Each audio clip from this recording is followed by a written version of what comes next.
Now we use the present simple when we talk about things in general. Note that we use this tense to say that something happens all the time, happens repeatedly, and is true in general.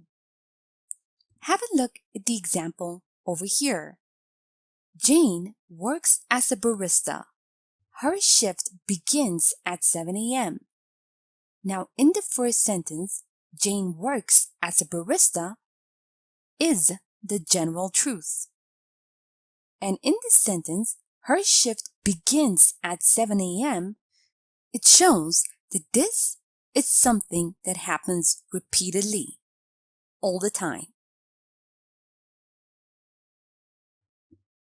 Now, when we use the first person, the verb does not change.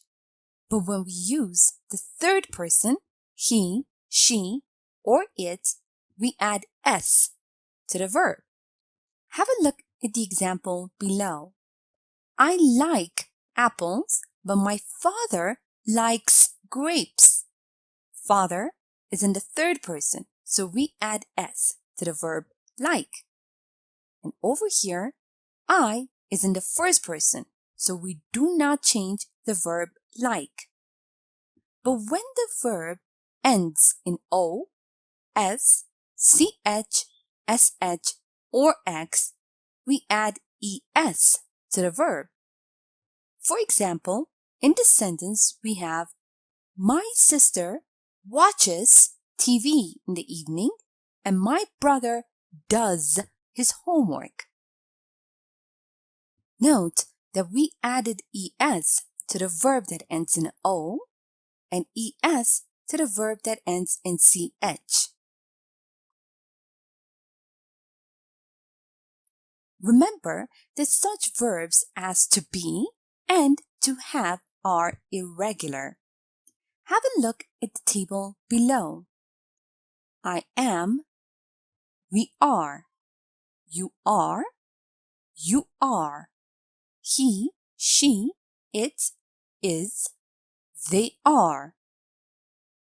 I have, we have, you have, you have.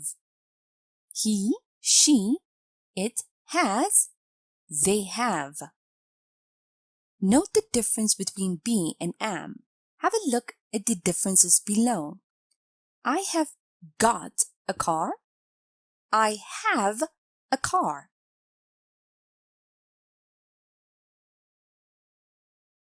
Now let's have a look at the use of do not and does not plus verb.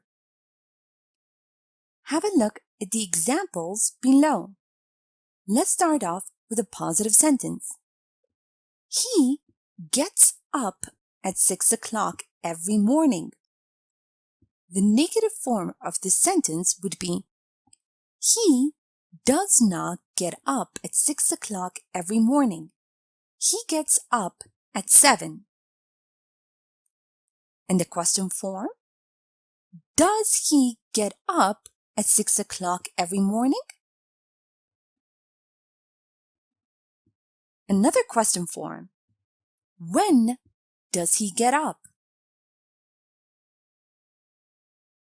Now we can add time markers such as always, often, usually, sometimes, rarely, never, every day, etc.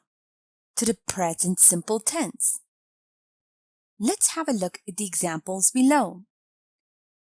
I usually cook at home, but my friends always eat at the local cafe. Kim is always late for classes. Note that we place these time markers right before the verb. Cook, usually cook. Always eat. Always late.